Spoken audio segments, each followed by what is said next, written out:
It started when I was 16. I was an only child, living with my mother and father. Every night, I would wake up at 2:16 a.m. exactly. No dopiness, no tiredness, nothing.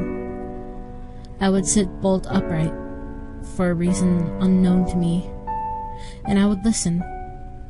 I would see nothing in the pitch black of my room.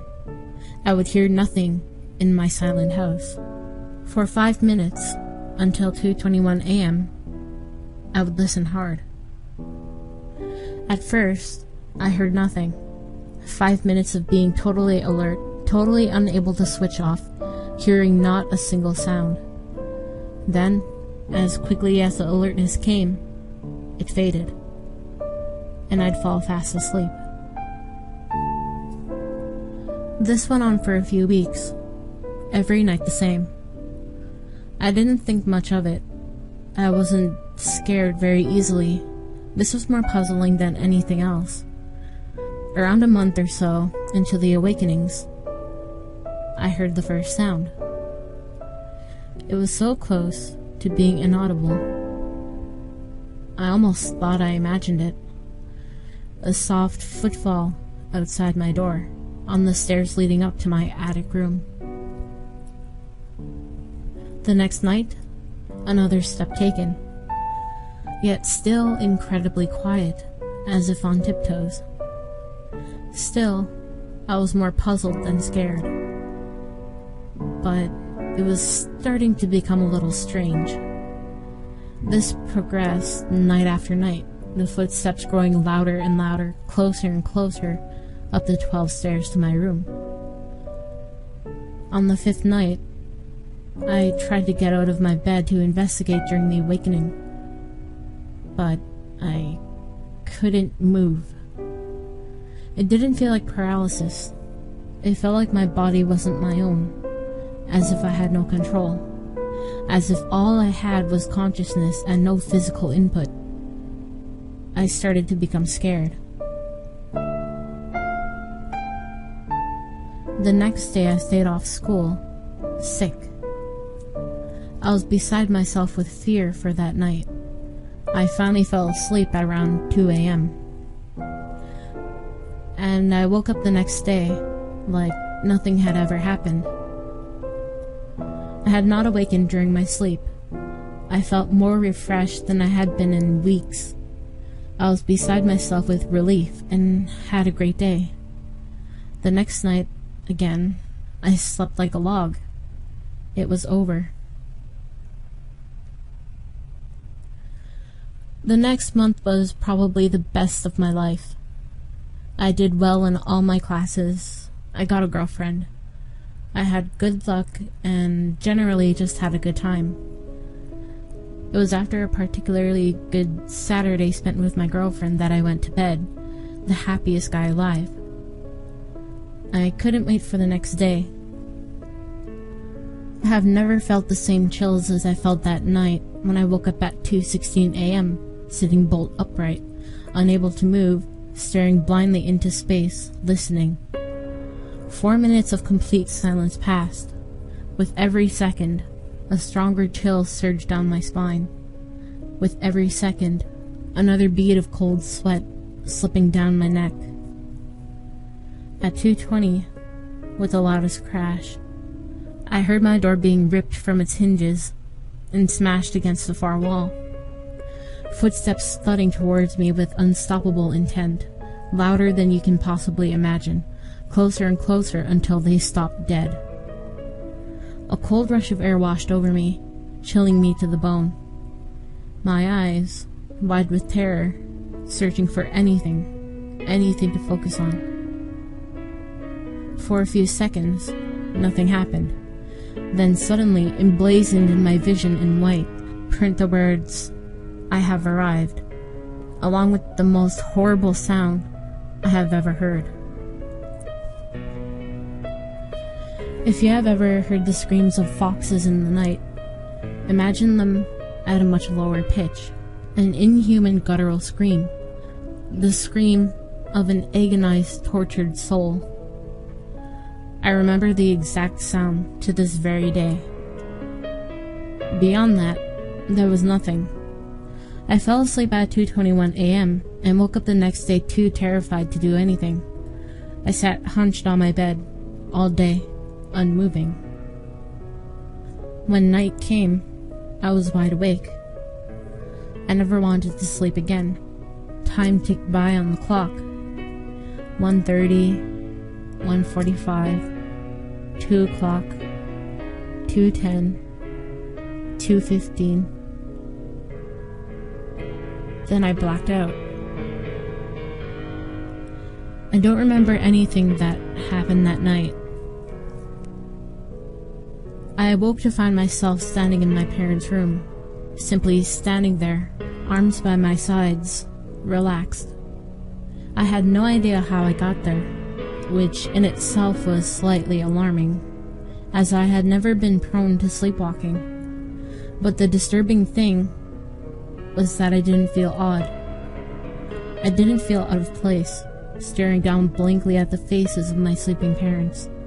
I couldn't help but notice how vulnerable they looked. Eventually, I snapped out of my trance and went downstairs. I vaguely remember making breakfast. I ate food, but tasted nothing. My senses seemed to be dull, my head hazy. Despite the horror of the night before last, I did not feel scared. I didn't feel, well, anything. I went to school that day concentrating on nothing, accepting a detention wordlessly, coasting along. Never once making an attempt to talk to anyone about anything. School ended, and I walked home. That night, my phone rang. I watched it. I remember just watching it ring out. No desire to answer. No desire to even check who it was. Presumably, it was my girlfriend, as she came round later that night. I was upstairs just sitting on my bed staring at the wall. She tried to talk to me. I didn't answer. She lay down and pulled me down with her. She hugged me, trying to coerce me to respond. But one thing really annoyed me, and I don't know why. She kept telling me I was really cold. Really, really freaking cold. Eventually, I turned over to look at her. At first, she smiled as my eyes met hers. Finally, a response. The smile quickly faded. I felt no love for this girl. I felt like I did not know her, and this must have been reflected in my eyes. Empty, devoid of caring. All I could see was her vulnerability, lying there next to me. She fell asleep at about 1 a.m. I just watched her like that for a full hour. At 2 a.m., I closed my eyes, not even a hint of anxiety. I counted those 16 minutes, second by second, and thereafter, I remember nothing. I woke up in a pool of blood as dawn broke. I looked to my right to see my girlfriend. Her chest had been ripped apart, her ribs hanging loose at either side, unidentifiable organs spilling out. I felt nothing. I rose from my bed, covered in blood.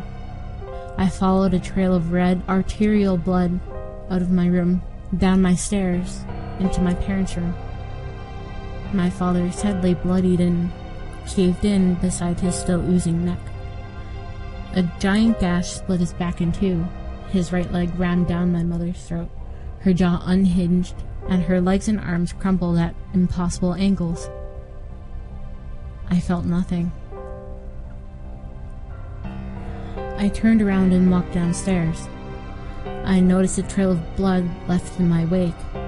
You could smell it seeping into the carpet, the cloying smell of iron pervading the house, even through my numb senses.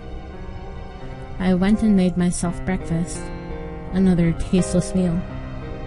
In fact, it was getting worse. I could taste less than the day before. I went back upstairs and stared at the wall for hours, I think. By now, I keep forgetting what happened. My mind just became cloudy and unaware of what was happening. Eventually, I just lay back down in the cold blood, next to my eviscerated girlfriend. I remember reading 216 on the alarm before I went to sleep that night. I remember waking up, standing in front of the wall next to my parents' room. From the doorframe to where I was standing at the wall were neat rows of blood-colored handprints. I couldn't see much, but looking down, I saw my hand smeared in red. My hearing was almost gone. My touch was so dull, I felt completely separate from the rest of the world. Trudging over to my parents' room, I should have been horrified, not only because of the mangled corpses, but because of the fact that every wall, the floor, and even the ceiling were covered in handprints. My handprints, inked in my parents' coagulating blood. The last thing I remember doing was going downstairs and clumsily searching through my drawers. I finally found a rusty old knife that had dropped behind the back of one drawer, then making my slow way upstairs. Then, nothing. A neighbor eventually complained about the smell coming from our house. The police arrived shortly afterwards. I pity anyone who had to step into that house. Nearly a week's decay would have made the smell utterly overwhelming. They thought we were all dead at first, but when I had been transported outside, upon closer inspection, I was still alive. Somehow. They had found me on the stairs with both legs and my left arm lying beside me, detached. There were no clean cuts, nothing surgical about the procedure. They could not explain how I had not died of shock or blood loss, but as they discovered my only remaining limb grasping that blunt, rusty table knife, they knew what had done it. I've been in the institution for 2 weeks now. I've never felt better. I feel normal. I'm like any other person now, any one of you. I could be living a normal life, feeling like this, like every one of your existences, but I'm not. I'm writing this final little bit, waiting for an operation to save my digestive system. See, there's an unidentified metal object in there somewhere that has to come out. A little box-shaped thing. Well, I say unidentified. I only just remembered that my girlfriend had a pacemaker.